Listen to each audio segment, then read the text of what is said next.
Hi everyone, Spider-Man 1991 here, and I like to read comic books. Today I'm going to review a trade paperback for Squadron Supreme, the 12-issue limited series by Mark Gruenwald. Basically, Squadron Supreme was, the concept of the characters first appeared in the Avengers as part of the first story arc featuring the Grandmaster, and originally they were just a parody of DC Comics' Justice League.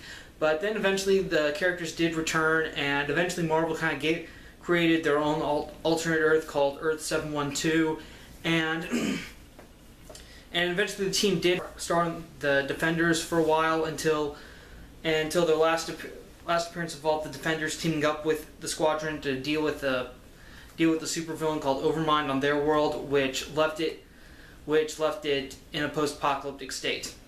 The 12-issue series by Gruenwald picks up with the Squadron's recovery. Basically, while the Squadron Supreme are going around the Earth, cleaning up, taking care of damages, finding pieces of their satellite which was destroyed, when they meet back at their temporary headquarters, they decide that, Hyperion decides, we have all this power, the world's in terrible shape, why don't we actually do something, try to actually create a utopia instead of just dealing with disasters as they come. Why don't we just try to sort of perfect the Earth and sort of rebuild society? Take this opportunity to rebuild society and stuff. And of course, most of the Squadron is okay with this, but Nighthawk is against it. And when the Squadron votes, the majority say we go ahead with the Utopia project. However, Nighthawk disagrees and he decides to leave the Squadron. But after this point, the Squadron makes their secret identities known to the public and requests 1 year to begin progress on their utopia. And after a year, the world governments can decide whether or not to continue with the Squadron's plans. So the Squadron basically go through and make a number of changes on Earth. First they enact a strict gun control policy. Then they try to distribute food amongst everyone. But the biggest change that they enact is a device known as the behavior modification device.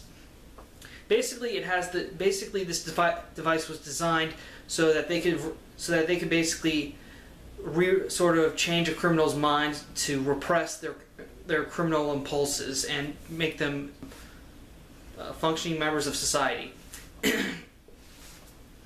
Eventually, though, this technology does get abused by Golden Archer, who, after his girlfriend Lady Lark rejects his marriage proposal, he uses the device on her to make her fall in love instantly, and I mean totally infatuated in love.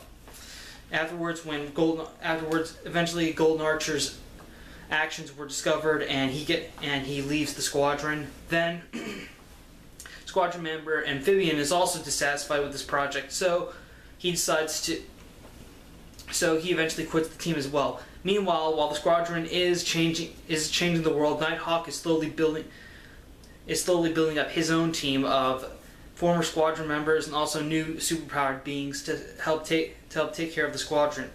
Because as the Squadron's getting more power, is making more changes, they're also getting more powerful and taking more control of the world. Okay, I would recommend this book to anyone that has ever asked themselves the question, why don't superheroes do more than just battle supervillains and deal with possibly natural disasters when they come? Why don't they do more, in a sense? I think basically this kind of answers the question about what happens if superheroes actually took a more proactive approach and kind of took over the world, in a sense. Also, I think fans of DC Comics' Kingdom Come storyline miniseries are also going to enjoy this as well, particularly towards the end when we have the Squadron fighting Nighthawk's team, the Redeemers. It did remind me of Kingdom Come in that sense, and this, by the way, this story came out before Kingdom Come. Just letting you know about that.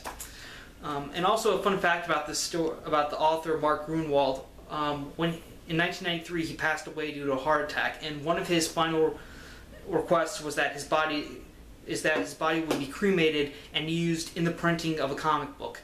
Marvel decided to honor his last request by spreading his ashes in the first printing of the first trade collection of this series. This is a reprint, by the way, just let you know.